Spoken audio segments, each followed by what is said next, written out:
¿Qué tal? ¿Cómo están? Qué placer acompañarles. Bienvenidos a Impacto Económico. Soy Edson Sánchez. Vamos de inmediato a repasar nuestros titulares. En medio del bloqueo de Estados Unidos, Cuba impulsa la agricultura ecológica para aumentar la producción de sus alimentos, minimizando el impacto ambiental y ahorrando sus recursos. Revisamos en contexto el panorama político y económico en el Estado plurinacional de Bolivia de cara a los comicios presidenciales y los elementos en disputa. China rechaza la decisión de los Estados Unidos de incluir en su lista negra a varias empresas chinas. En Economía 360 le contamos los detalles.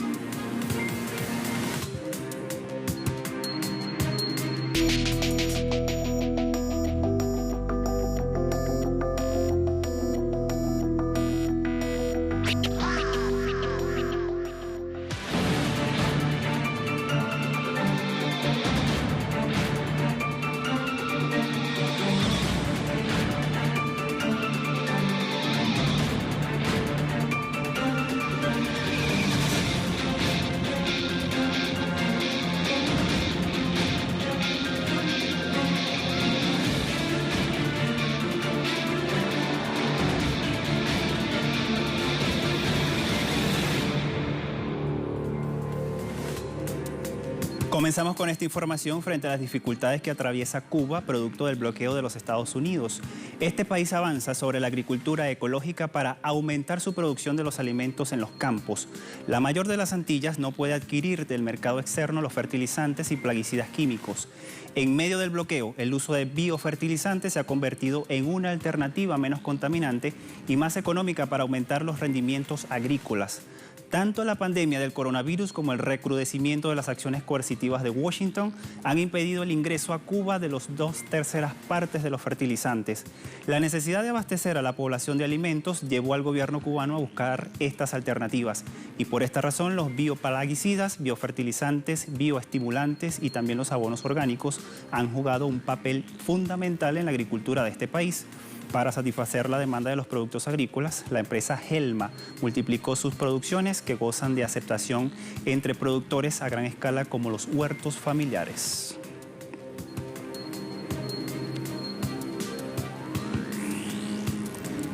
En Colombia, el sector aéreo va a reanudar sus operaciones entre las ciudades de Bucaramanga y Cúcuta tras la suspensión de los vuelos el pasado 23 de marzo por la pandemia de la COVID-19. Estos vuelos son operados por la compañía EasyFly, con aviones que poseen una capacidad para 48 pasajeros. El director de esta área concesionada de Aeropuertos de Oriente, Alejandro Castiblanco, dijo que se están cumpliendo todos los protocolos de bioseguridad que han establecido el gobierno para el ingreso a estos terminales aéreos. Asimismo, detalló que todos los pasajeros deben descargar la aplicación Corona App Colombia para responder a las preguntas sobre posibles síntomas de virus proporcionada por el gobierno de este país. Igualmente, el director de operaciones de EasyFly, Hugo Acosta, expresó que todos los empleados están preparados para recibir a los pasajeros y agrega que los aviones usados son de última generación con sistemas que renuevan el aire durante todo el vuelo. Por otra parte, este reinicio de operaciones aligera la crisis en este sector. La principal aerolínea del país es Avianca. Se acogió el pasado 10 de mayo al capítulo 11 de la ley de bancarrota de los Estados Unidos. El gobierno de Argentina dispondrá de un fondo para impulsar la creación de puestos de trabajo para la etapa post-pandemia, entre otras iniciativas que también se está planteando. Esta información fue suministrada por el ministro de Desarrollo Social, Daniel Arroyo. Las prioridades serán potenciar el trabajo, el tema de los ingresos y la urbanización. El funcionario agregó que ya fue puesto en marcha la política social post-pandemia y justamente para eso, para apoyar el trabajo y reconstruir el tejido social generando oportunidades por el lado del empleo en 5 rubros productivos puntuales. Con esta iniciativa se busca generar 300.000 puestos de trabajo en la construcción, también en el sector textil, la producción de alimentos y los cuidados de personas y el reciclado. En los últimos meses el gobierno ha destinado importantes recursos para sostener parte del salario de los trabajadores privados. Igualmente implementó planes para el ingreso familiar de emergencia destinado a los trabajadores informales y monotributistas, beneficiando 9 millones de personas. Uruguay rechazó la propuesta del presidente Luis Lacalle Pou para presidir el Banco Interamericano de Desarrollo. Esta información la titula así el portal de nuestra casa, www.telesurtv.net. El Frente Amplio de Uruguay rechazó el anuncio del presidente de apoyar la propuesta de los Estados Unidos para que Mauricio Claver Carone, abogado estadounidense, presida el Banco Interamericano de Desarrollo para el próximo periodo. El Frente Amplista expresó su más profundo rechazo a la actitud asumida por el gobierno de Uruguay, porque abandona una tradición que se ha mantenido históricamente en el sentido de que la presidencia del Banco Interamericano de Desarrollo siempre ha surgido de un país latinoamericano. De acuerdo con el Frente Amplio, Mauricio Claver Carone actualmente se desempeña como director para América Latina en el Consejo Nacional de Seguridad y ha adoptado posiciones intransigentes y confrontativas respecto a la agenda continental, particularmente en relación a Cuba y a Venezuela. El gobierno de Panamá explicó que los controles que pondrá en marcha para garantizar la transparencia de las compras durante la crisis sanitaria de la COVID-19. Esta será una respuesta a las acusaciones de corrupción desde diversos sectores del gobierno del presidente Laurentino Cortizo, que ha establecido precondiciones para impedir la corrupción y garantizar la transparencia en todos los procesos. En este sentido, Cortizo detalló en el portal digital Panamá Compra que se exponen las solicitudes de ofertas y limitaciones gubernamentales, así como también las contrataciones directas, como de forma transparencia durante esta pandemia. Igualmente, el jefe de contrataciones públicas, Rafael Fuentes, dijo que las compras deben contar con la aprobación del equipo técnico del Ministerio de Salud y ser pagado al mejor precio. Estas medidas fueron tomadas por presuntos sobreprecios en varias transacciones directas, de las cuales responsabilizaron al ministro de la Presidencia, Gabriel Carrizo, al titular de Obras Públicas, Rafael Zambonge, y también al director de la Caja de Seguro Social, Enrique Lau.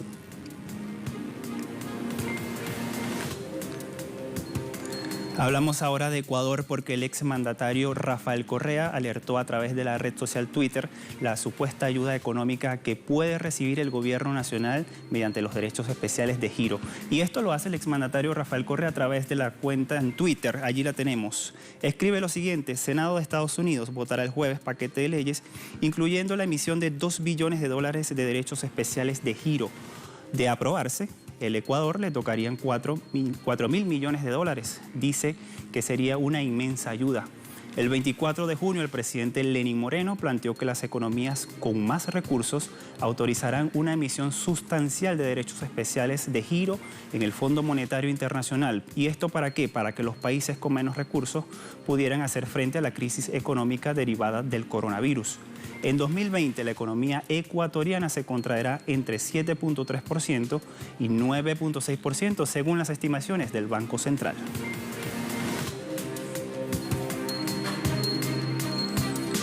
Del panorama político y económico en Bolivia estaremos hablando al regreso de esta primera pausa, así que no se aparte, ya volvemos con más de Impacto Económico.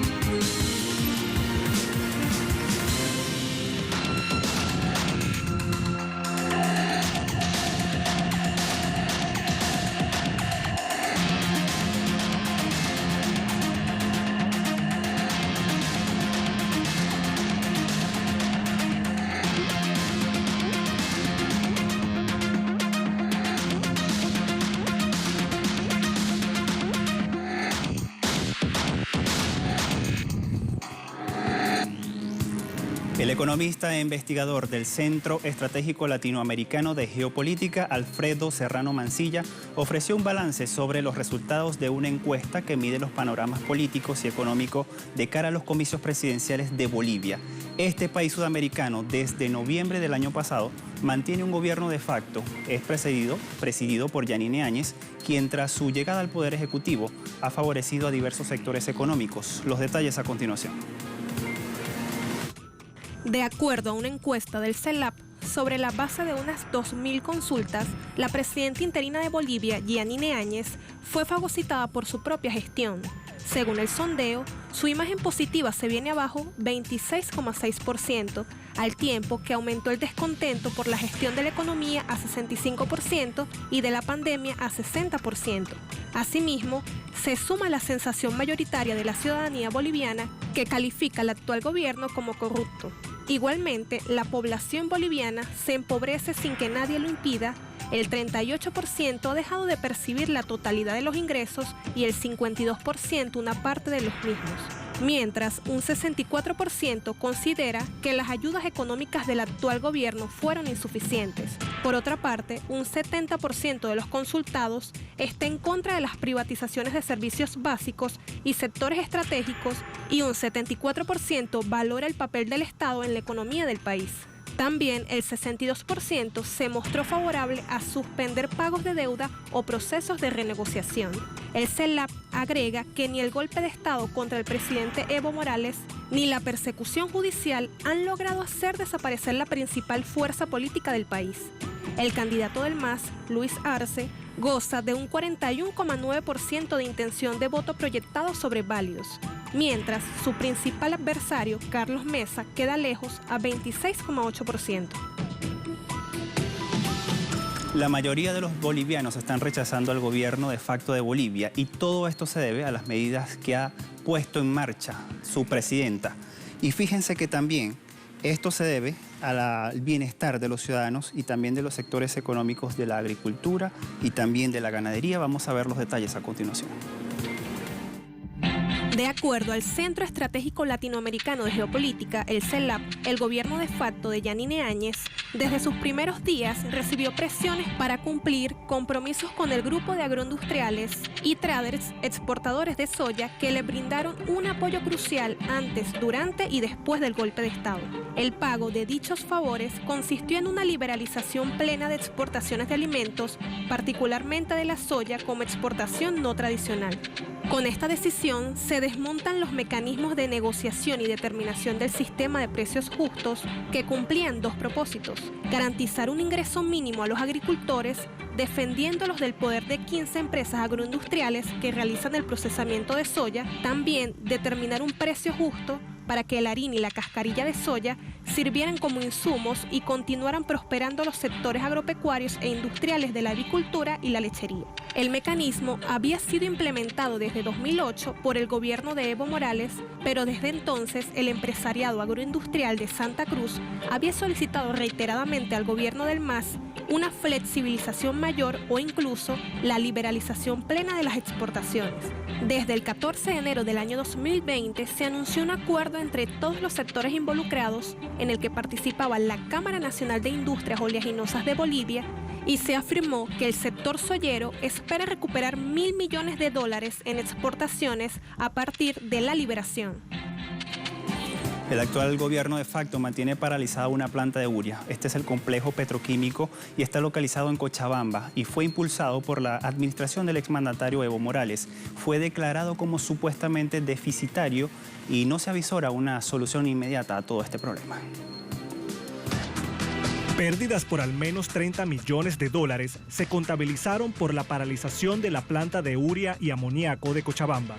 El complejo petroquímico, que contó con una inversión de más de $976 millones ejecutado por el gobierno de Evo Morales, fue declarado en febrero de 2020 como deficitario y con presuntas mermas en sus 2 años de funcionamiento, según el Ministerio de Hidrocarburos del régimen golpista. El gobierno de la autoproclamada presidenta Yanine Áñez no reveló esas supuestas pérdidas, pero el desabastecimiento del agrofertilizante en el mercado nacional e internacional es una realidad. La paralización de la planta se dio desde el 7 de noviembre de 2019 por la crisis política que provocó el golpe de Estado. Hasta este último año, Bolivia era un país exportador de urea gracias a la implementación de políticas que permitieron duplicar la producción agrícola, contribuir con la seguridad alimentaria y mejorar los rendimientos de los cultivos. El producto boliviano era en promedio 20% más económico que el procedente de Perú, afirmaba el pasado año el entonces presidente de YPFB, Óscar Barriga. Precisó, por ejemplo, que en el departamento de La Paz, la bolsa de 50 kilogramos de urea importada oscilaba entre los $28,2 y los $31,83, mientras que el Producto Nacional estaba valorado en $24,16. China está en contra de las medidas del gobierno de los Estados Unidos. Al regreso le vamos a contar sobre este tema en nuestra parte, así que ya volvemos con más.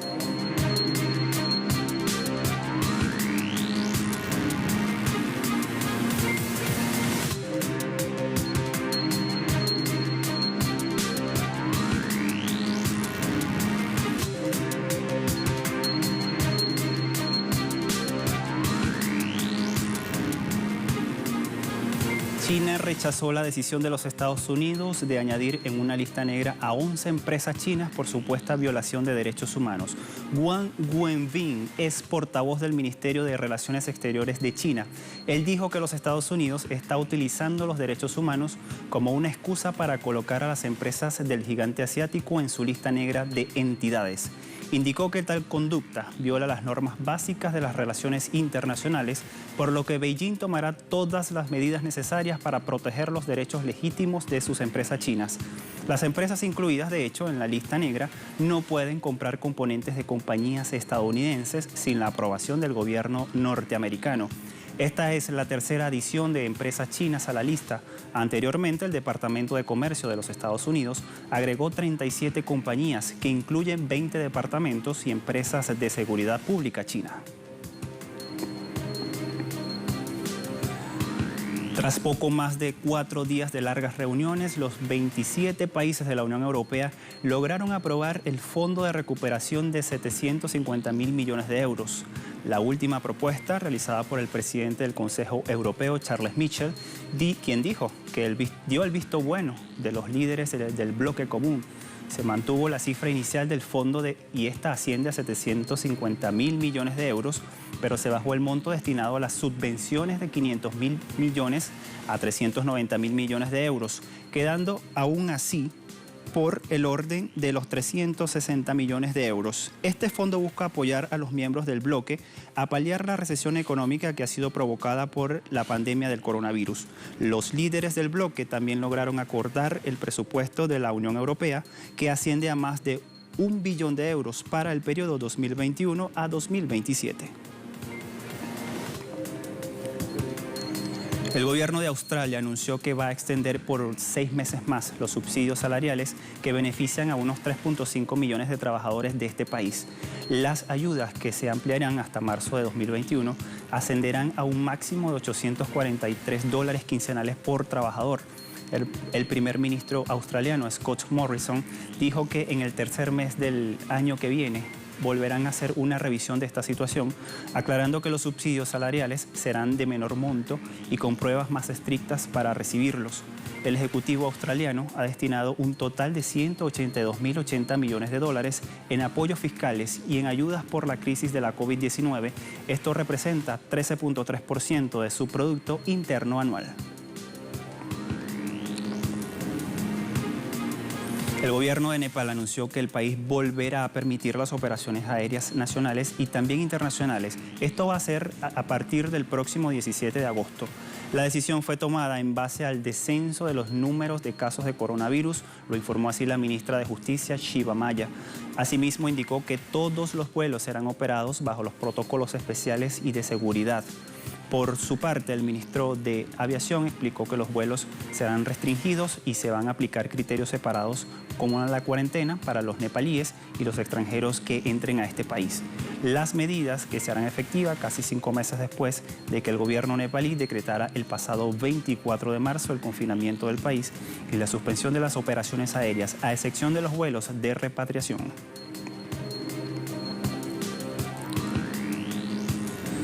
Gazprom Neft y Shell van a lanzar un proyecto conjunto en el Ártico ruso, así lo titula el portal web Sputnik. Esta empresa rusa, Gazprom Neft, informó que se unió a la anglo-neerlandesa Shell en la creación de un proyecto conjunto para la exploración y explotación de yacimientos de petróleo y gas, y esto es en la península de Guidán. Además, comunicó que los socios serán copropietarios de la empresa conjunta a partes iguales. Asimismo, el jefe de Shell en Rusia, Cedric Kremers, dijo que se tienen seguro la cooperación con Gazprom Neft, un socio confiable y altamente profesional a largo plazo. Además, Kremers enfatizó que se espera que la combinación de las fortalezas de estas compañías garanticen el éxito de este proyecto en Guidán. En tanto, la empresa indicó que los recursos de hidrocarburos de estos dos yacimientos rondan los 135 millones de toneladas equivalentes de petróleo.